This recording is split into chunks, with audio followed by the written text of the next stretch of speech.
Hello, everybody. Good morning, my dear friends. How are you? Fine. Good morning. મજામાં હશો, ખુશ હશો, તાજા મજા હશો.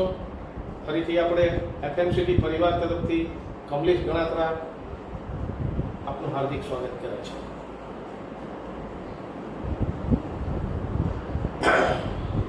આ ચેપ્ટરનો ત્રીજો તબક્કો શરૂ થઈ રહ્યો છે.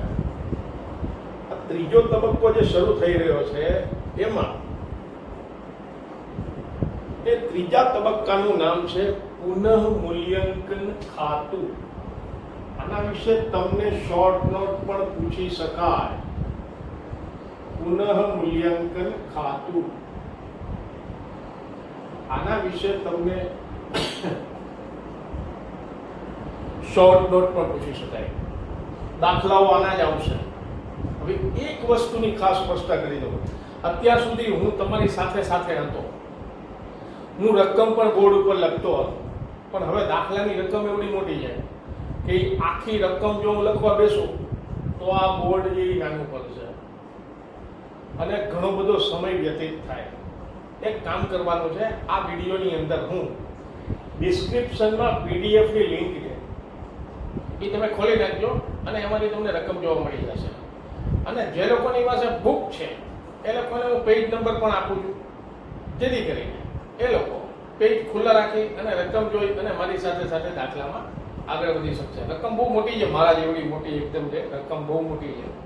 આ આખા બોર્ડમાં રકમ આવે કદાચ ન આવે એવું થાય, અને કદાચ આવે તો હાવ બાકી ટાંકા જેવા અક્ષર થાય, તમને પછી ઉજે નહીં. પછી તમે ચાઇના વાળા જેવી આંખો ચૂકી કરીને જુઓ ને એ બધી મજા ન આવે. એના કરતાં બેસ્ટ એ છે કે આપણે આવું કરીએ. તો ફરીથી બોલું છું, ડિસ્ક્રિપ્શનમાં PDF ની લિંક છે, તેમાંથી તમારે રકમ જોવાની છે. અને જે લોકોની પાસે બુક છે એ લોકોને હું પેજ નંબર આમાં લખીશ.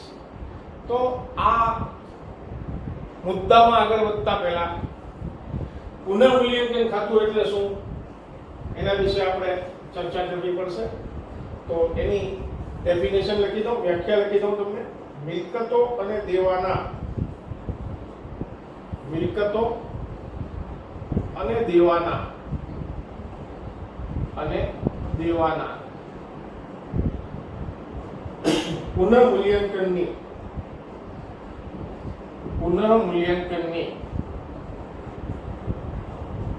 હિસાબી અસરો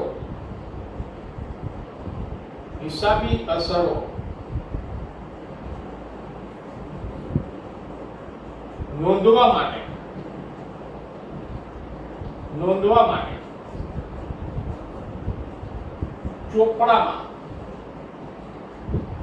ચોપડામાં એક ખાસ ખાતું ખોલવામાં આવે છે.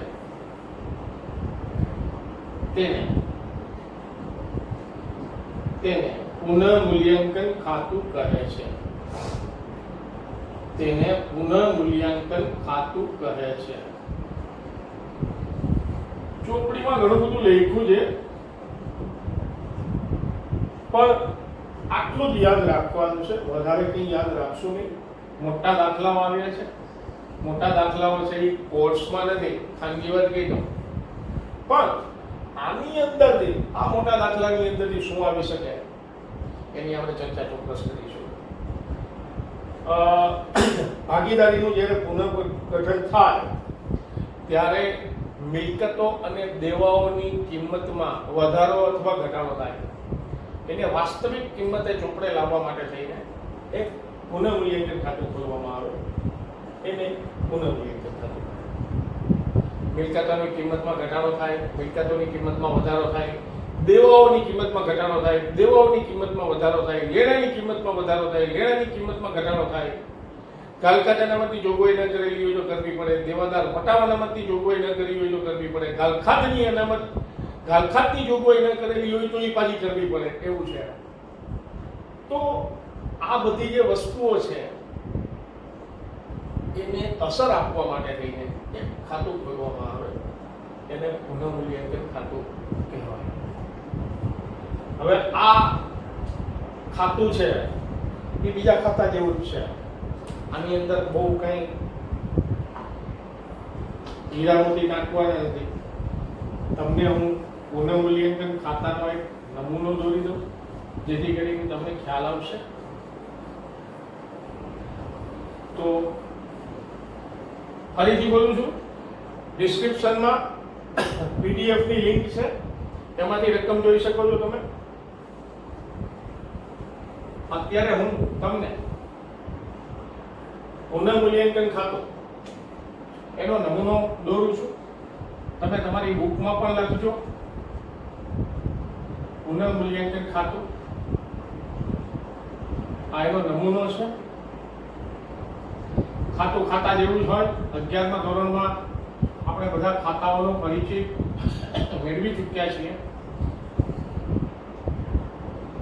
ઉધાર, જમા, વિગત અને રકમ.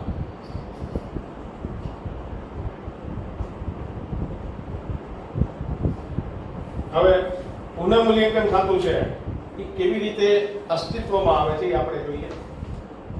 ઉધાર બાજુ મિલકતો ખાતે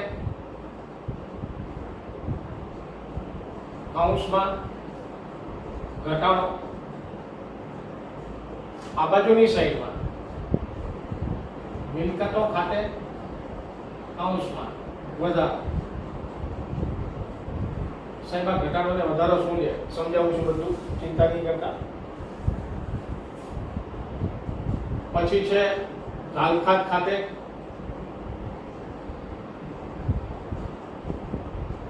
પછી છે ગાલખાત અનામત ખાતે,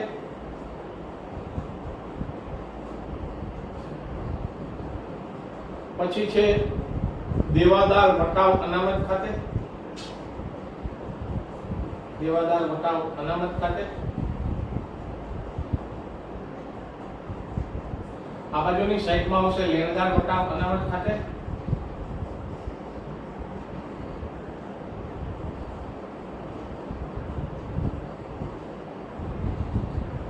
નહીં નોંધેલી મિલકતો ખાતે.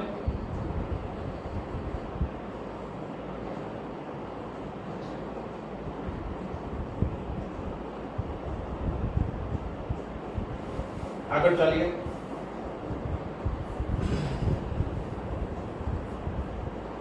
દેવાઓ ખાતે દેવાની કિંમતમાં વધારો થાય, દેવાની કિંમતમાં વધારો થાય તો અહીંયા લખવાનું છે ચૂકવવાના બાકી ખર્ચા, ચૂકવવાના બાકી ખર્ચા ખાતે. આ બાજુની સાઈડમાં આવે અગાઉથી ચૂકવેલ ખર્ચાઓ ખાતે.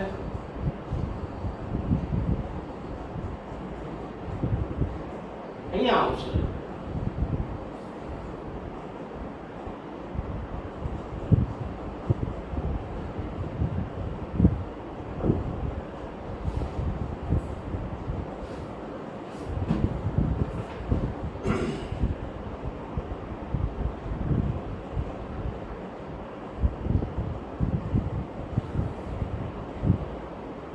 અગાઉથી મળેલ આવક ખાતે.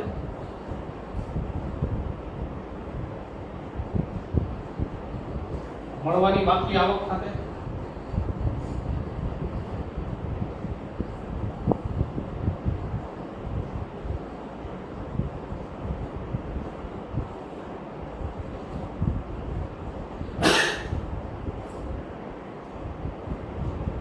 That's all. અહીંયા આવશે દેવા ખાતે.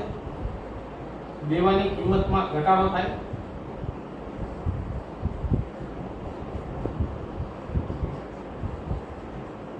તો અહીંયા આવશે નફો છે. આનો ટોટલ કરીએ જમા બાજુનો સરવાળો વધારે આવે તો અહીંયા નફો આવે. આ નફો મૂડી ખાતે અને ચાલુ ખાતું હોય તો ચાલુ ખાતે દઈ શકે. તે એને બી નામના બે ભાગીદારો હોય તો બંને ભાગીદારો વચ્ચે નફા નુકસાનના પ્રમાણમાં આ નફો છે એના ખાતે ડિસ્ટ્રીબ્યુટ કરવામાં આવે વહેંચવામાં. મિલકતોમાં ઘટાડો થાય. મિલકતોની કિંમત જમીન મકાનની કિંમત 1,50,000 હોય, જમીન મકાનની કિંમત 1,20,000 રહે. ખાલી મિલકતનો ઘટાડો અથવા વધારો થાય એની જ નોંધ કરવાની છે, બીજી કોઈ નોંધ કરવાની નથી. આ ખાસ ધ્યાન રાખજો. મિલકતો ખાતે ઘટાડો થાય, મિલકતો ખાતે વધારો થાય. ફર્નિચરની કિંમત 1,20,000 છે. ફરીથી બોલું છું, ફર્નિચરની કિંમત 1,20,000 છે. ફર્નિચરની કિંમત 1,00,000 થઈ તો 20,000 નો ઘટાડો થયો, ખાલી ઘટાડો રાખો. ફર્નિચરની કિંમત 1,20,000 છે, 1,50,000 થઈ, 30,000 નો વધારો થયો, ખાલી અહીંયા રાખો. દેવાદારો ઉપર કેટલી ગાલખાત કરવી, કેટલી ગાલખાત અનામત કરવી, કેટલું વટાવ અનામત કરવું, 11મા ધોરણમાં આપણે વાર્ષિક હિસાબોમાં ગણી ચૂક્યા છીએ. લેણદારો ઉપર કેટલું વટાવ અનામત કરવું. નહીં નોંધેલી મિલકતો, નહીં નોંધેલી મિલકતો જ્યારે ચોપડે નોંધવામાં આવે ત્યારે પેઢીને ફાયદો થાય તો એ અહીંયા લખવામાં આવે. ટૂંકમાં આ ખાતાનો એક જો નિયમ કરવો હોય તો એવો નિયમ થઈ શકે. બહુ એકદમ ઈઝી ટેસ્ટી નિયમ. ફાયદો થાય તો જવાબ, નુકસાન થાય તો ઉધાર. બસ આ એક જ નિયમ છે આનો. આ નિયમ આવડે તો ખાતું આવડે. નફો મૂડી ખાતે જ જાય, પણ જો ચાલુ ખાતા આપેલા હોય તો નફો ચાલુ ખાતે, ચાલુ ખાતા બંધ થઈ અંતે પાછા મૂડી ખાતે જાય. પણ જો મૂડી ખાતા ને ચાલુ ખાતા બંને આપેલા હોય દાખલામાં તો તમારે આ નફો છે એ ચાલુ ખાતે ટ્રાન્સફર કરવો પડે. 2 કે 3 દાખલા, ચોપડીના 3 દાખલા ગણીશું મિત્રો, અને એ 3 દાખલાથી આ ચેપ્ટર છે એ આપણને શું કહેવા માંગે છે, ગુના મૂલ્યાંકન ખાતું કેવી રીતે તૈયાર થઈ શકે એની ચર્ચા આપણે કરીશું. તો હવે આપણે જઈ રહ્યા છીએ દાખલામાં. ફરીથી બોલું છું, ફાયદો થાય તો જમા કરો, નુકસાન થાય તો ઉધાર કરો. આ એક નિયમ યાદ રાખો. આખું ચેપ્ટર એની અંદર આ એક હિસ્સો છે એ તમારા પોકેટમાં છે. બિલકુલ ચોખ્ખી વાત. ફરીથી બોલું છું, ફાયદો થાય તો જમા કરો, નુકસાન થાય તો ઉધાર કરો. આટલું યાદ રાખો એટલે આ ચેપ્ટરની અંદર આ પુનઃ મૂલ્યાંકન ખાતું છે એ વેરી ઇઝી વેરી ટેસ્ટી થાય. આગળ ચાલીએ આપણે મિત્રો, અને હું હવે જવા દઉં છું અને આપણે જઈએ છીએ સ્વાધ્યાયના દાખલામાં. ધ્યાન રાખજો, દાખલાની અંદર બીજું કંઈ જોવાનું નથી, બીજું કંઈ કરવાનું નથી. દાખલાની રકમ વાંચવાની, હવાલા સ્ટાર્ટ થાય ત્યાંથી તમારો દાખલો સ્ટાર્ટ થાય, હવાલા પૂરા થાય ત્યાંથી તમારો દાખલો પૂરો થાય. પહેલા પેરેગ્રાફમાં દાખલો જ્યાં શરૂ થશે ત્યાં તમને નફા નુકસાનનું જૂનું પ્રમાણ આપેલું હશે, અને પાકું સરવૈયું પૂરું થાય પછી પેરેગ્રાફમાં ભાગીદારોનું નફા નુકસાનનું પ્રમાણ બદલી અને તમને બીજું આપેલું હશે. આપણે માત્ર જૂના પ્રમાણમાં જ આનો નફો નુકસાન છે એ વહેંચવાના છે, નવા પ્રમાણમાં નહીં. દાખલામાં જઈએ છીએ આપણે મિત્રો. દાખલાની અંદર પાના નંબર 139, પેજ નંબર 139 અને દાખલા નંબર 10.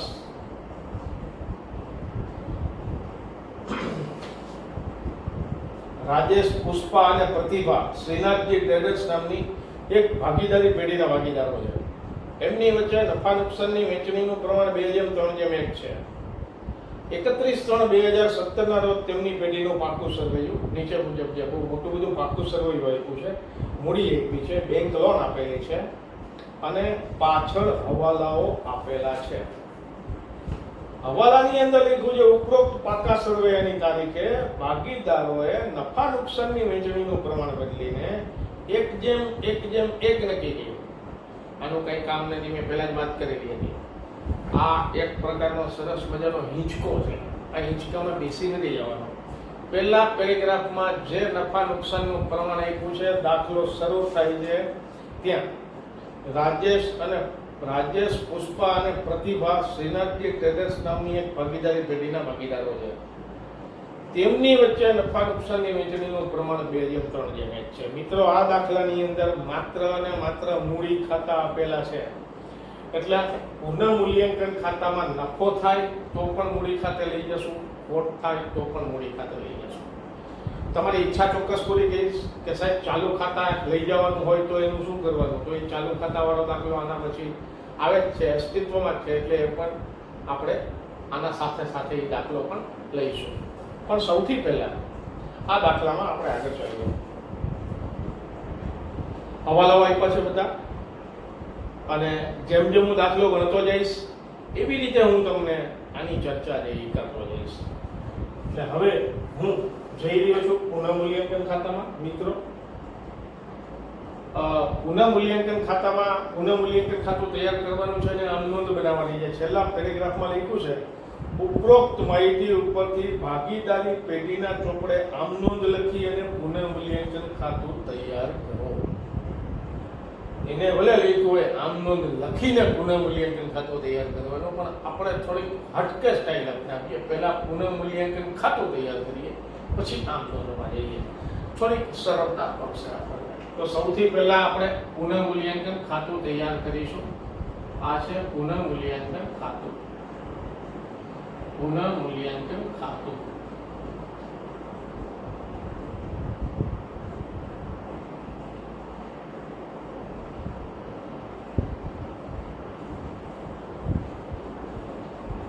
પુનઃમૂલ્યાંકન ખાતું તમારે દોરવું પડે. ઉધાર, જમા, જેમ ખાતું દોરતા હોય એવી રીતે પુનઃમૂલ્યાંકન ખાતું દોરી નાખવાનું, ડ્રો કરી નાખવાનું.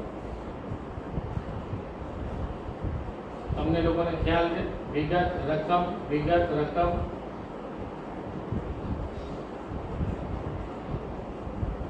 પરીક્ષામાં દોરવું જરૂરી છે. પેન્સિલ અને ફૂટપટ્ટીથી દોરવા માટે તમારે પેન્સિલ અને ફૂટપટ્ટીનો ઉપયોગ કરવો પડે. મારી જેમ એમને દોરું તો ના ચાલે. આ દાખલાની અંદર સૌથી પહેલા હું પુનઃમૂલ્યાંકન ખાતું તૈયાર કરું છું. મિત્રો, આગળ ચાલીએ. પહેલો હવાલો, જમીનની કિંમત 2,50,000 સુધી વધારવી. પાક્કા સરવૈયામાં આવી જાઓ. બહુ પ્રેમથી આગળ ચાલીએ. જમીન 1,80,000 ની છે. એને એમ કીધું છે જમીનની કિંમત 2,50,000 સુધી વધારવી. તો 1,80,000 ની જમીનની કિંમત હતી, એની બદલીમાં જમીનની કિંમત 2,50,000 થઈ. તો 1,80,000 માંથી 2,50,000 ની જમીનની કિંમત થઈ, તો આપણને ફાયદો થયો, પેઢીને ફાયદો થયો. તો આ ફાયદો, નુકસાન, ફાયદો થાય તો કઈ બાજુ લખવું, નુકસાન થાય તો કઈ બાજુ લખવું. ફાયદો થાય તો જમા કરો, નુકસાન થાય તો ઉધાર કરો. જમીનની કિંમતમાં ધ્યાન રાખજો, જમીનની કિંમત 2,50,000 સુધી વધારવી. અહીંયા જમીન ખાતે 2,50,000 નથી લખવાના. જેટલા રૂપિયાનો ફાયદો થયો એટલા જ રૂપિયા લખવાના. 1,80,000 હતા, 2,50,000 થઈ, તો આ વચ્ચેનો ડિફરન્સ 70,000 છે. ખાલી 70,000 જ લખવાના છે. ફિનિશ. આગળ ચાલીએ. મિત્રો, મકાનની કિંમત 50,000 થી વધારવી. મકાનની કિંમત 50,000 થી વધારવી. તો મકાન કેટલા રૂપિયાનું છે જોઈ લી? 3 લાખ. ચોખ્ખી વાત કરી છે, 50,000 થી વધારવી. મકાન લખી નાખો 50,000 રૂપિયા.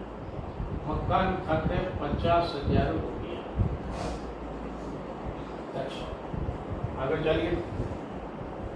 ચાલીએ.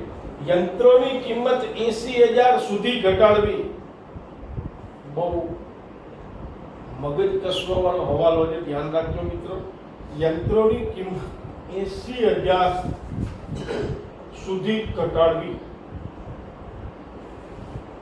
યંત્રો 1,20,000 ના આપ્યા છે, તો યંત્રોની કિંમત 80,000 સુધી રાખો. 80,000 સુધી ઘટાડવી એટલે 80,000 સુધી રાખો, બાકીની કિંમત ઘટાડો. તો 1,20,000 માંથી 80,000 થયા તો કેટલા રૂપિયાનો ઘટાડો થયો? 40,000 ઘટાડો થયો, નુકસાન થયું. ફાયદો થાય તો જમા કરો, નુકસાન થાય તો ઉધાર કરો. આમાં લખશું યંત્રો 40,000. ફરીથી બોલું છું, ધ્યાન રાખજો. યંત્રો ખાતે 40,000. યંત્રોની કિંમત 80,000 સુધી ઘટાડવી. યંત્રો 1,20,000 ના છે, 80,000 સુધી રાખો. બાકીનાનો ઘટાડો કરો. ઘટાડો થાય કોઈ પણ મિલકતની કિંમતમાં, ઘટાડો થાય નુકસાન થાય. કોઈ પણ મિલકતની કિંમતમાં વધારો થાય તો ફાયદો થાય. આગળ ચાલીએ. રોકાણની કિંમતમાં 30% નો ઘટાડો કરવો. રોકાણો 40,000 ના છે, રોકાણો 40,000 ના છે, 30% ઘટાડો કરવો. કીધું છે ઘટાડો કરવો, નુકસાન થયું. રોકાણો ખાતે 40,000 ના 30% 4 જેવી 12,000 રૂપિયા જાય. 12,000 રૂપિયાનો ઘટાડો થયો. આગળ ચાલીએ મિત્રો, ધ્યાન રાખો પ્લીઝ. હવાલામાં આગળ ચાલીએ. દેવાદારો પર 20% ગાલખાદ અનામત અને 5% દેવાદારો પર વટાવ અનામતની જોગવાઈ કરવાની છે. 20% ગાલખાદ અનામત. દેવાદારો કેટલાના છે જોઈ લઈએ. દેવાદારો 50,000 ના છે. સાઈડમાં તમને ગણતરી કરી દો એટલે ખબર પડે. દેવાદારો 50,000 ના છે. 50,000 ના 20% ગાલખાદ અનામત. ગાલખાદ અનામત 50,000 ના 20% કેટલા થાય? 5 દુ 10, 10,000. 50 માંથી આની ગણતરી કરવાની છે. આ નુકસાન કહેવાય. નુકસાન ઉધાર જ લખવાનું છે. 50 માંથી 10 જઈ દો 40,000. હજી હવાલામાં સૂચના આપેલી છે. હજી હવાલામાં એવી સૂચના આપી છે કે 5% દેવાદારો પર વટાવ અનામતની જોગવાઈ કરો. 40,000 ના 5% વટાવ અનામત. 40,000 ના 5%, 5 × 20 2,000 રૂપિયા થાય. That's all. ફરીથી હવાલો બોલું છું, ધ્યાન રાખો મિત્રો. દેવાદારો પર 20% ગાલખાદ અનામત. 50,000 ના 20% 10,000. દેવાદારોમાંથી ગાલખાદ અનામત બાદ કરીને જે રકમ આવે એના અમુક ટકા વટાવ અનામત. 40,000 ના 5% વટાવ અનામત 2,000 રૂપિયા. માત્ર આ ચકેડા ભમેડા કરેલા છે. એ જ રકમ લખવાની છે, બીજે ક્યાંય આડું જવાનું નથી. ધ્યાન રાખજો. અહીંયા ગાલખાદ અનામત ખાતે 10,000 રૂપિયા લખવાના છે. અહીંયા ફરીથી દેવાદાર વટાવ અનામત ખાતે 2,000 રૂપિયા લખવાના છે. 2,000 રૂપિયા લખવાના છે. આગળ ચાલીએ. 15,000 ના સ્ટોકની કિંમતમાં 20% નો ઘટાડો કરવાનો. કહી દીધું છે બધા સ્ટોકમાં નહીં. 15,000 નો સ્ટોક એવો છે જેની કિંમત ગામમાં 20% ઓછી મળે એમ છે. તો 15,000 ના 20% કેટલા રહે? 3,000. સ્ટોકની કિંમતમાં ઘટાડો થાય તો આપણને નુકસાન થાય. નુકસાન થાય તો ઉધાર બાજુ મૂકો. સ્ટોક ખાતે ધ્યાન રાખજો. અહીંયા લખ્યું છે 15,000 ના સ્ટોકની કિંમતમાં 20% ઘટાડો. 15,000 ના 20% 3,000. 3,000 રૂપિયા. આગળ ચાલીએ. 20,000 ના લેણદારોને હવે રકમ ચૂકવવાની નથી. 20,000 રૂપિયાના લેણદારોને હવે રકમ ચૂકવવાની નથી. આની અંદર લેણદારો 1,70,000. લેણદારો એટલે ચૂકવવાના બાકી પૈસા હોય. 20,000 રૂપિયા જેને ચૂકવવાના બાકી છે એ હવે એમ કહે છે તમે મને પૈસા નહીં દો તો ચાલશે. 20,000 રૂપિયાના લેણદારોએ એમ કીધું કે તમે મને પૈસા નહીં દો તો ચાલશે. ફાયદો થયો. જવાબ આવ્યો. લેણદારો ખાતે 20,000 રૂપિયા. લેણદારો ખાતે 20,000 રૂપિયા. That's all. આગળ ચાલીએ. ધ્યાન આપો. 3,000 ચૂકવવાનો બાકી ખર્ચ છે અને 2,000 મળવાની બાકી આવકની નોંધ કરવાની બાકી છે. 3,000 નો ચૂકવવાનો બાકી ખર્ચ આજ નહીં તો ખાલી ખર્ચ ચૂકવવો જ પડશે. હવે ચૂકવવો પડે તો એને ઉધાર બાજુ લખવું પડે. નુકસાન થયું. ચૂકવવાના બાકી ખર્ચ ખાતે, ચૂકવવાના બાકી ખર્ચ ખાતે 3000 રૂપિયા. આ 3000 રૂપિયા લખ્યું છે. મળવાની બાકી આવક 2000 ની ચોપડે નોંધ કરવાની બાકી છે. હવે 2000 ની મળવાની બાકી આવકની ચોપડે નોંધ કરવાની બાકી હોય તો મળવાની બાકી આવક ચોપડે નોંધાયેલી નથી, આજની તો કાલી મળશે. અહીંયા લખશું મળવાની ફાયદો થયો. મળવાની બાકી આવક ખાતે, મળવાની બાકી આવક ખાતે 2000 રૂપિયા. આ ફાયદો થયો. આ દિનનો કાલ કી આવક મળશે. મળવાની બાકી આવક 2000. That's all. પુનઃ મૂલ્યાંકન ખાતું કમ્પ્લીટ થઈ ગયું. ખાલી પુનઃ મૂલ્યાંકન ખાતું બનાવવાનું છે. આમ નોંધ તો ચપટી વગાડતામાં આવશે. બે આમ નોંધ હું બોલીશ, બાકીની બધી તમે બોલશો. આને આપણે ખતમ કરીએ. બાદ હજમ કરીએ. 3 ભાગીદારો છે, થોડી જગ્યા રાખીએ. ધ્યાન આપો. આનો સરવાળો આવશે 7 * 12 = 1,42,000. આ બાજુ સરવાળો વધારે છે મિત્રો, નફો આવશે. જમા બાજુ સરવાળો વધારે હોય તો નફો આવે 1,42,000. અને આનો સેટિંગ કરીએ તો 72,000 રૂપિયા નફો આવે. 72,000 રૂપિયાનો નફો છે. ઈ ભાગીદારો વચ્ચે કેટલાના પ્રમાણમાં વેચવાનો, ઈ પહેલા પેરેગ્રાફમાં લખ્યું છે 2:3:1. એટલે આ 72,000 નો નફો 3 ભાગીદારો વચ્ચે વેચવાનો છે. એના નામ છે રાજેશ, પુષ્પા અને પ્રતિભા. રાજેશ, પુષ્પા અને પ્રતિભા.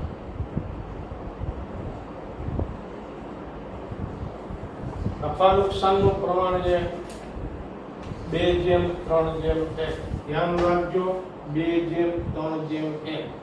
3 ને 5 ને 6, 72,000 ભાગ્યા 6 કરો, 12 × 72 એટલે 12 × 24,000, 12 × 36,000 અને 12 × 12,000. 100. આ થઈ ગયું સાહેબ. ટોટલ માધ્યમ વાર્તા બોલ. આ ખાલી પુનઃ મૂલ્યાંકન ખાતું કમ્પ્લીટ થયું છે. માત્ર અને માત્ર પુનઃ મૂલ્યાંકન ખાતું કમ્પ્લીટ થયું. આમ નોંધ બાકી. 3 માર્કમાં આવડો મોટો દાખલો નો આવે. ભાઈ નો આવે યાર. હવે આની આમ નોંધ કેવી રીતે કરવી એમાં જઈએ. ધ્યાન રાખજો મિત્રો.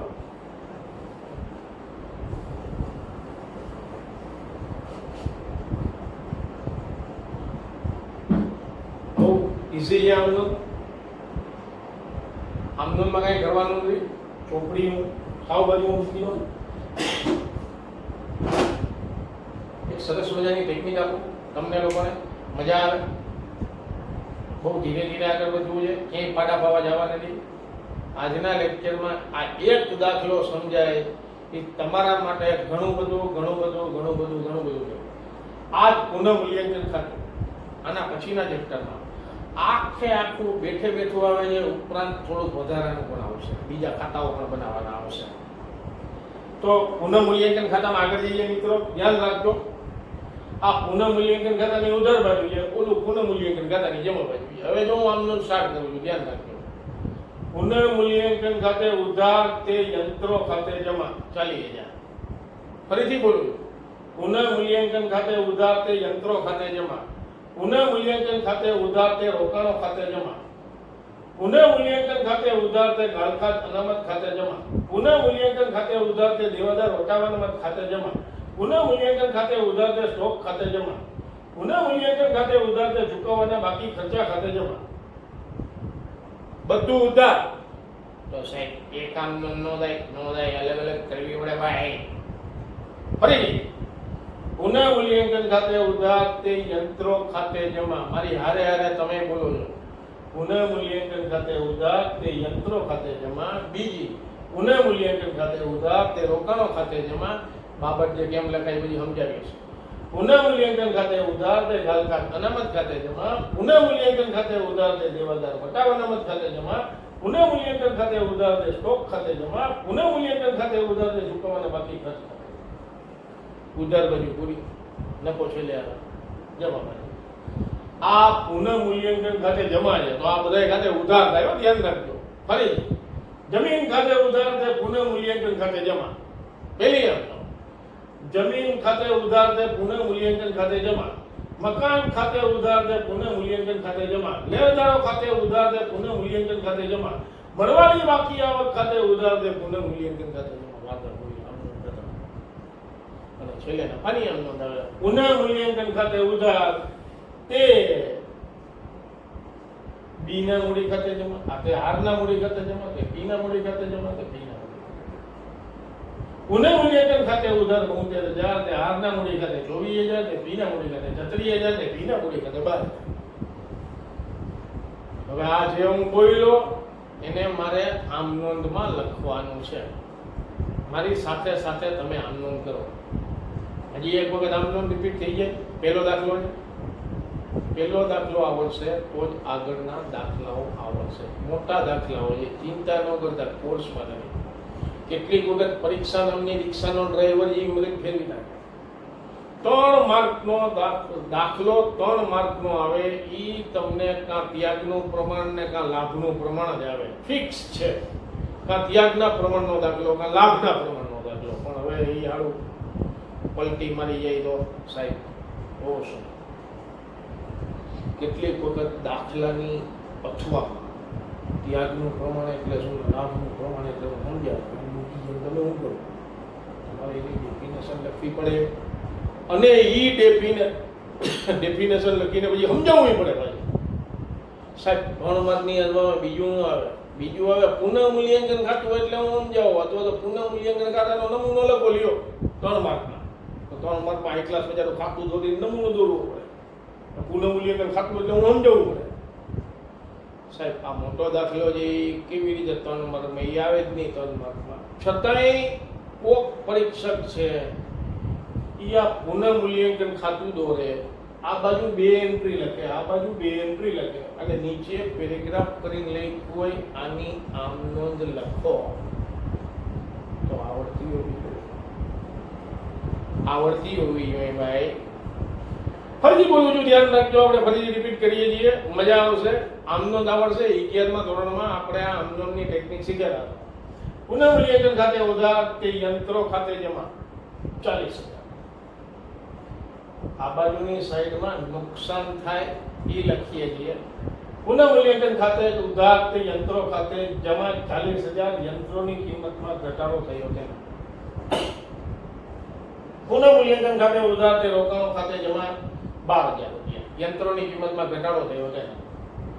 પુનઃ મૂલ્યાંકન ખાતે ઉધાર કે ગાલખા અનામત ખાતે જમા 10,000 રૂપિયા. દેવાદારો ઉપર 20% લે ગાલખા અનામતની જોગવાઈ લીધી છે. પુનઃ મૂલ્યાંકન ખાતે ઉધાર કે દેવાદાર વટાવ અનામત ખાતે જમા 2,000 રૂપિયા. દેવાદાર વટાવ અનામતની જોગવાઈ લીધી છે. પુનઃ મૂલ્યાંકન ખાતે ઉધાર કે સ્ટોક ખાતે જમા, સ્ટોકમાં 3,000 નો ઘટાડો થયો તેના. પુનઃ મૂલ્યાંકન ખાતે ઉધાર કે ચૂકવવાના બાકી ખર્ચ ખાતે જમા 3,000 રૂપિયા. ચૂકવવાના બાકી ખર્ચા ચોપડે નોંધ્યા તેના. આ બાજુ જમીન ખાતે ઉધાર કે પુનઃ મૂલ્યાંકન ખાતે જમા 70,000 રૂપિયા. જમીનની કિંમતમાં વધારો થયો તેના. બહુ પછી ચોરી ચીકણું નહીં કરવાનું. મકાન ખાતે ઉધાર કે પુનઃ મૂલ્યાંકન ખાતે જમા 50,000. મકાનની કિંમતમાં વધારો થયો તેના. લેણદારો ખાતે ઉધાર કે પુનઃ મૂલ્યાંકન ખાતે જમા. લેણદારોને હવે રકમ નથી ચૂકવવાની તેના. મળવાની બાકી આવક ખાતે ઉધાર કે પુનઃ મૂલ્યાંકન ખાતે જમા. મળવાની બાકી આવક ચોપડે નોંધી તેના. પુનઃ મૂલ્યાંકન ખાતે ઉધાર 72,000. તે આરના મૂડી ખાતે 24,000. તે પીના મૂડી ખાતે 36,000. તે પીના મૂડી ખાતે 12,000 રૂપિયા. નફો ભાગીદારો વચ્ચે વેચ્યો તેના. આમ નોંધને હવે મારે લખવી પડશે. આ ખાલી બોલે નહીં આવે, એટલે ચોપડામાં મારે લખવી પડશે. તમે મારી સાથે સાથે લખો. ઉપર લખીએ છીએ આમ નોંધ. આમ નોંધમાં તમને લોકોને ખબર છે શું શું દોરવાનું લઈએ, ડ્રો કરવું પડશે, પછી જ આગળ આવશે. યાદ છે ને તમને કે તમે બધા ભૂલી ગયા છો 11મું ધોરણ મારી નોંધ. તો આમ નોંધ દોરવી પડે, એમાં ન હાલે. તારીખ છે, આ વિગત છે, ખાપા બાપાને ખાપા ઉધારે જમા તારીખ નથી સાહેબ. તારીખ નો હોય તો એક કોદુડી ચીડી ચોકો પંજો છક્કો ભાઈ પજોડી એમ લખે નીચે તારીખ લખી એટલે લખી નથી. અરે ભાઈ તારીખ બધે નો હોય, એકલો બગડો તગડો હોય. હા પેલી આમ આપણે લખીએ છીએ પુનઃ મૂલ્યાંકન ખાતે ઉધાર, પુનઃ મૂલ્યાંકન ખાતે ઉધાર તે યંત્રો ખાતે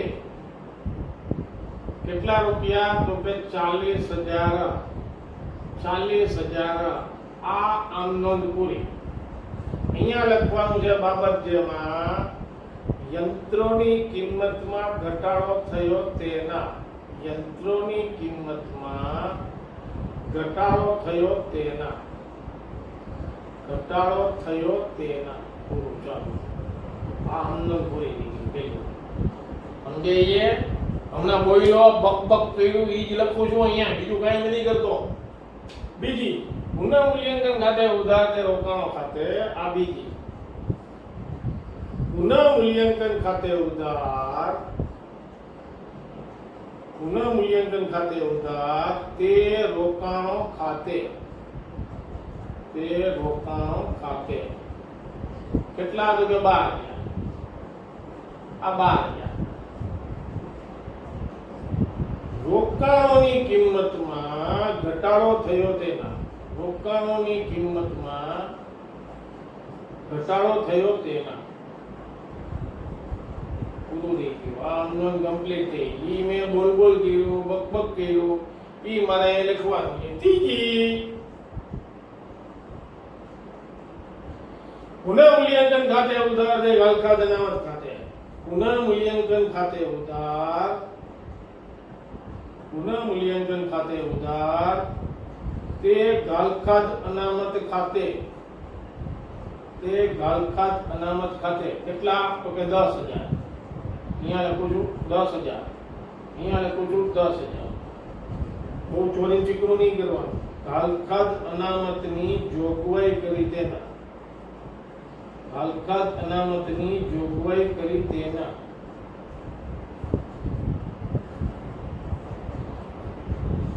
ત્રણ આંદોલન કમ્પ્લીટ થઈ મિત્રો, ધ્યાન આપો. ચોથી આંદોલનમાં આપણે જઈએ છીએ દેવાદાર વટા અનામતની આંદોલનમાં જઈએ. હવે આપણે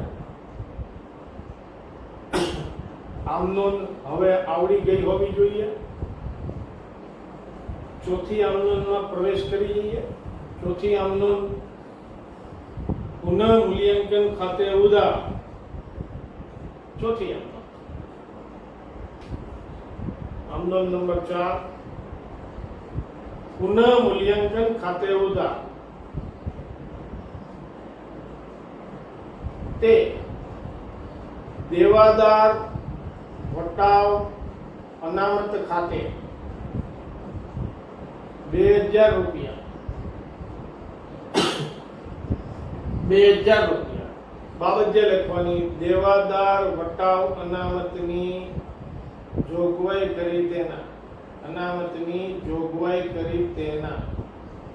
ટૂંકાણમાં લખું છું, ધ્યાન રાખજો. આ બધા શબ્દોની તમને લોકોને ખબર છે. એના પછીની આમનો પાંચમી આમનો પુનઃ મૂલ્યાંકન ખાતે ઉધાર, પુનઃ મૂલ્યાંકન ખાતે ઉધાર તે સ્ટોક ખાતે જમા, તે સ્ટોક ખાતે જમા 3,000 રૂપિયા, 3,000 રૂપિયા. બહુ થોડી ટીકડો નહીં કરવાનું. આ બાબત જે ટૂંકમાં લખવાનું. સ્ટોકમાં ઘટાડો થયો તેના. સાહેબ મારે થોડુંક મઠાડીને લખવું છે. હું લખ બીજું. સ્ટોકની કિંમતમાં 3,000 રૂપિયાનો ઘટાડો થયો તેના. છેલ્લી આ બાજુની સાઈડમાં એક નફાની બાકી છે, છેલ્લે લઈશું મિત્રો. પુનઃ મૂલ્યાંકન ખાતે ઉધાર, પુનઃ મૂલ્યાંકન ખાતે ઉધાર તે ચૂકવવાના બાકી ખર્ચ ખાતે, તે ચૂકવવાના બાકી ખર્ચ ખાતે. ધ્યાન આપો. 3000 રૂપિયા, 3000 રૂપિયા. ચૂકવવાના બાકી ખર્ચ ચોપડે નોંધ્યો તેના. That's all.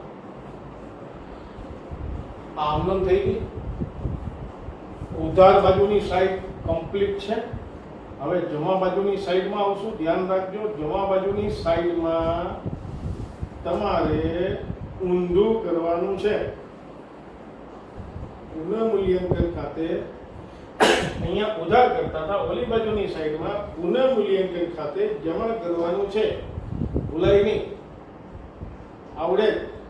ખાપાના ખાનામાં કોઈ દી જ્યાં સુધી ભણવાનું પૂરું રહે ત્યાં લગી કોઈ દિવસ રકમ નહીં આવે.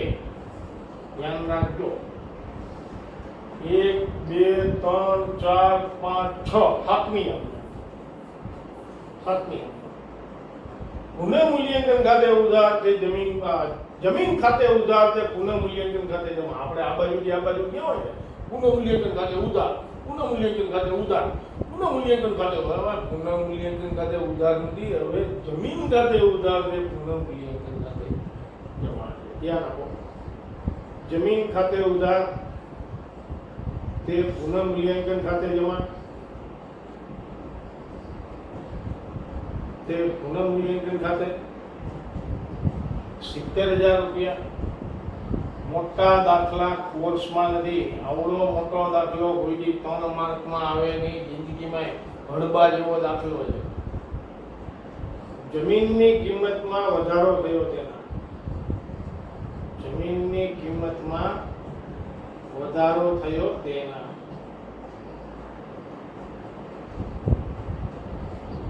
આઠમી આમનોંધ.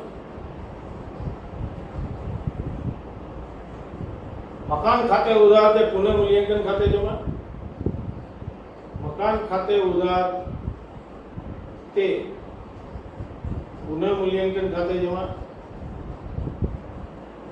તે પુનઃમૂલ્યાંકન ખાતે જમા. 50000 રૂપિયા. 50000 રૂપિયા. મકાનની કિંમતમાં વધારો થયો તેના. મકાનની કિંમતમાં વધારો થયો તેના.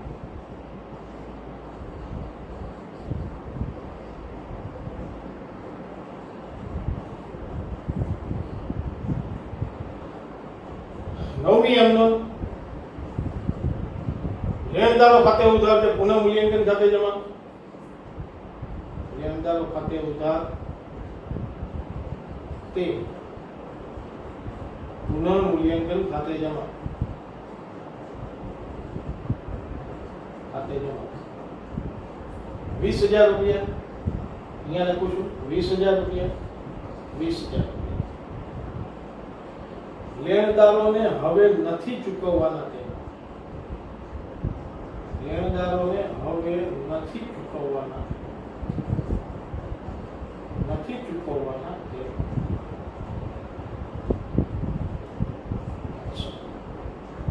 આ 3 આમનોંધ છે. એક આમનોંધ આ બાજુની બાકી છે, એક આ બાજુની બાકી છે. એને પણ આપણે મેં આપી દઈએ એટલે આપણું કામ પૂરું થાય. ઓકે. 10મી આમનોંધમાં જઈ રહ્યા છીએ મિત્રો. આપણે 10મી આમનોંધ. 10મી આમનોંધ. મળવાની બાકી આવક ખાતે ઉધાર તે પુનઃમૂલ્યાંકન ખાતે જમા. મળવાની બાકી આવક ખાતે ઉધાર. આવક ખાતે ઉધાર તે પુનઃમૂલ્યાંકન ખાતે જમા. તે પુનઃમૂલ્યાંકન ખાતે જમા. કેટલા રૂપિયા છે? તો કે 2000 રૂપિયા. 2000 રૂપિયા. કૌંસમાં લખશું મળવાની બાકી આવક. મળવાની બાકી આવક ચોપડે લાવ્યા. ચોપડે લાવ્યા તે. છેલ્લી આમનોંધ લખશું 11મી.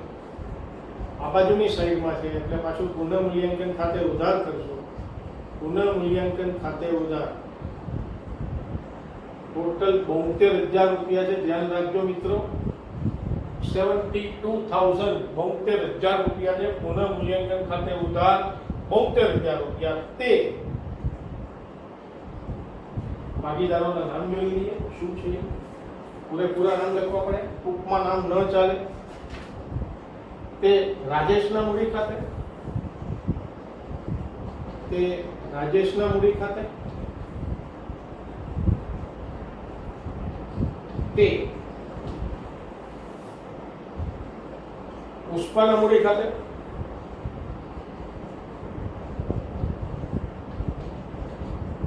તે પ્રતિભાના મૂડી ખાતે, તે પ્રતિભાના મૂડી ખાતે. નફો છે 24,000 ત્રણેય જણા વચ્ચે, 36,000 અને 12,000. ધ્યાન આપજો મિત્રો. 12.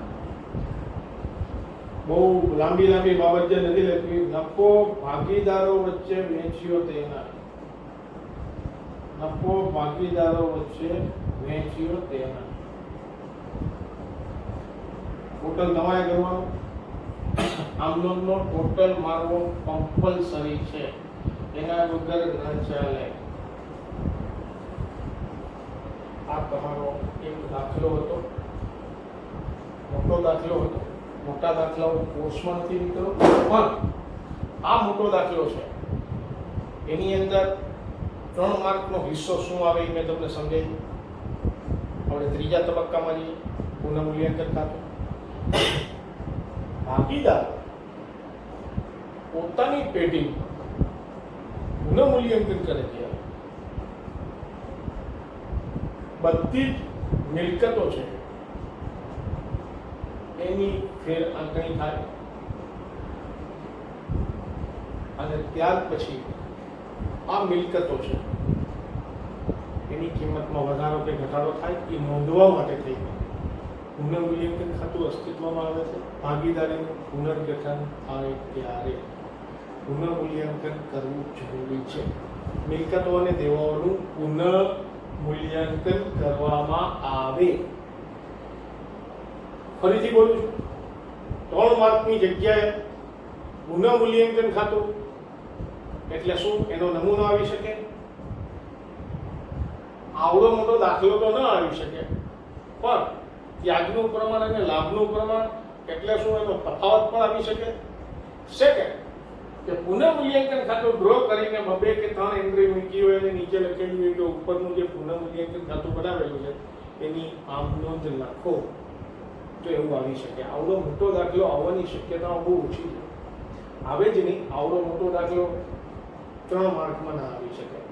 પુનઃમૂલ્યાંકન ખાતાના ચેપ્ટરનું જે માર્ક જે મૂકેલા છે એ મુજબ આવું આવે. આવડો મોટો દાખલો આવતો નથી.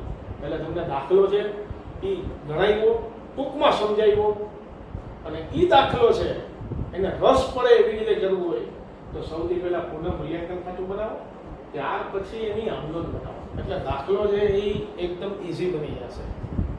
દાખલો છે એકદમ ઈઝી ગોઈંગ થશે. તમને દાખલો ગણવાની મજા આવશે. આ બાજુ છે પુનઃમૂલ્યાંકન ખાતે ઉધાર, તે આ બધા ખાતે જમા. ઓલી બાજુ આ બધા ખાતે ઉધાર, તે પુનઃમૂલ્યાંકન ખાતે જમા. નફો આવે તો પુનઃમૂલ્યાંકન ખાતે ઉધાર, તે ભાગીદારોના મૂડી ખાતે જમા. એક દાખલો. આનું સખત અને સતત પુનરાવર્તન કરજો. એક દાખલો તમને હોમવર્કમાં પણ આપું જેથી કરીને તમે લોકો ગણી શકો. આના જેવો સેમ દાખલો છે. તમને કહીએ તો કેટલામો દાખલો તમારે કેવી રીતે કરવાનો છે, શું કરવાનું છે, એટલે તમને ખ્યાલ આવે.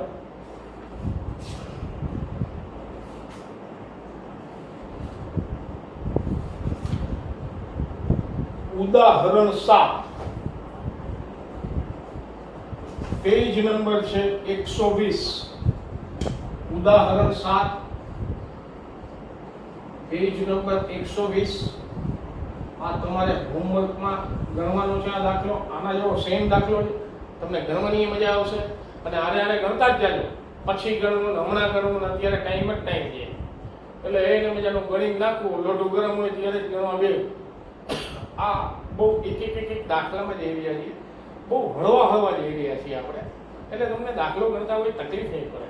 મારી એવી આશા છે કે તમે આ દાખલો ગણી અને પછી આ ઉદાહરણ 7 ગણશો તો તમને હૃદયાડી માખી નહીં આવે, દાખલો ગણવાની મજા પણ આવશે. અને બહુ મસ્ત એક ખાનગી વાત કહું તમને લેક્ચર પૂરું કરતા પહેલા, મેડમે પાનસિંહ તોમર પિક્ચર જોયું. ફરીથી બોલું, મેડમે પાનસિંહ તોમર પિક્ચર જોયું. બીજે દિવસે ઇરફાન ખાન ટપકી. મને કઈ ખબર નહીં. બીજે દિવસે મને કે મારે ઋષિ કપૂરનું ચાંદની પિક્ચર જોવું છે. બીજે દિવસે ચાંદની પિક્ચર જોયું અને સવારે સમાચાર આવ્યા, ઢેંટણ ઋષિ કપૂર ગુમ દુનિયામાં. આપણને ફરી કઈ એવી ખબર ન હોય. મને હવે કે મારે આપણા લગ્નની વિડીયો કેસેટ જોવી છે.